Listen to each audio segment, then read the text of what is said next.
Hello, my mathematicians. I hear we have like a little quizzy, whizzy, mo snizzy tomorrow. Well, let's talk about it. Let's do our butterflies, pancakes. Pancakes? That doesn't sound right. It's something like that. And watermelons.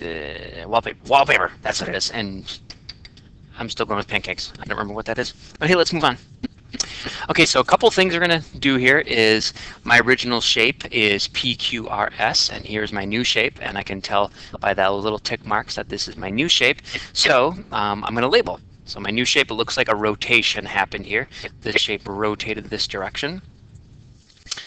And let's see, so if R is going to stay in the same spot, so it's R with that little tick mark, and then looks like R rotated down, so Q rotated this way, so that's going to be Q. Right? S then rotated all the way down to here, so that's S. And P rotated down to here. So when I'm asked the question to label the new shape, this is what it is, and I'm looking for the corresponding sides. So this top corner is being P, and they should match. What is the center of rotation? Okay, so I'm just looking for where this rotates, and it's going to rotate at R, and I can tell because everything rotates. Everything is rotating around point R, and I can tell because point R stays the same. It has not moved. So the answer to this question, what's the center of the rotation? Point R. Explained, it's because point R starts and finishes at the same location. So it has to rotate around that. What is the angle of rotation? Okay, so this one, I'm going to use a protractor for this one. I've got a fancy digital one. Ooh, fancy. Now, what I'm going to do is I see that my this line right here rotates all the way down to this line right here. So that really is the angle I'm trying to figure out. So I need to move my protractor around. Let's see if I can line things up. Okay. Now I need to take, I want to leave that alone. Well, oh, look. I bet I can read it. This thing has like a fancy something on it, but I can't click it. So I can see that it's this angle of rotation right here, and it is going to be, I'm looking at my 60 and I'm looking at my 120. It's obtuse, so I'm going to go with the 120 and 130, so it's in between. So it looks like it's going to be 125 degrees, and the direction is this way, which is counterclockwise. Counterclockwise. So 125 degrees counterclockwise.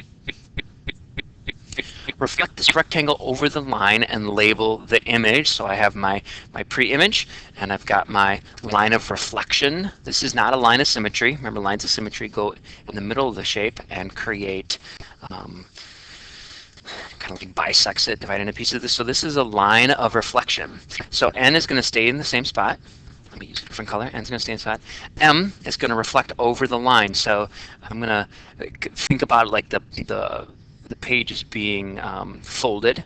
So that same distance, but it's right here. Okay. You know what? I'm going to do this differently. There we go. So it's this distance. Nice.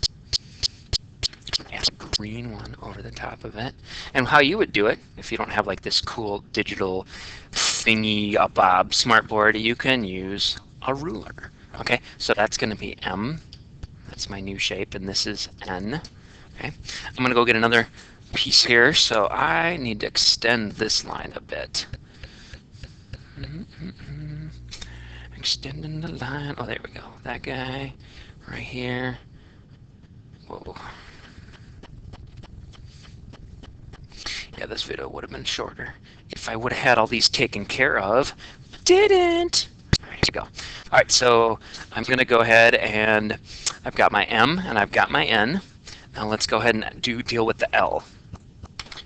So I've got my L. I got to create a right angle, so it's bringing it all the way down here. Okay, so there's my line. I'm going to do my green one to match it. And you would use a ruler for this. And about right there is where L is going to show up. O is going to be. O is right there. And I would encourage, again, a ruler. And there's where O is going to be. And now I can go ahead and connect these. And that shape now has been reflected over this line. Hey, that looks kind of fancy dancy momancy. All right. Looks like, yeah, go back and practice these things. Well, let's see, translate. So translate is just another way of saying sliding something.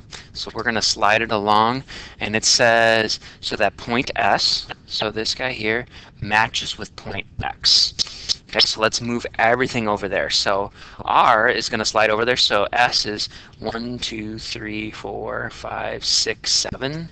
So it's to the right 7 and 1, 2, 3, 4 and up 4. So everything is going to go over 7 and up 4. So, and this is like in the half. 1, 2, 3, 4, 5, 6, 7. 1, 2, 3, 4. And this is going to be R. And I can even kind of build these out a little bit. I'll do it at the next one. So 1, 2, 3, 4, 5, 6, 7. 1, 2, 3, 4. I can start to see my shape happen here. I can tell where P is going to be because it's just going to drop down 1. So there's P. And I can tell where T is because it's right below S. So it's going to be like right below it. So it's right here. And there is my shape now translated. Ta-da! Take a bow. Take a bow. Now, take your puppy for a walk. You've done your math. You should celebrate. Teach your goldfish a brand new trick. I'm gonna.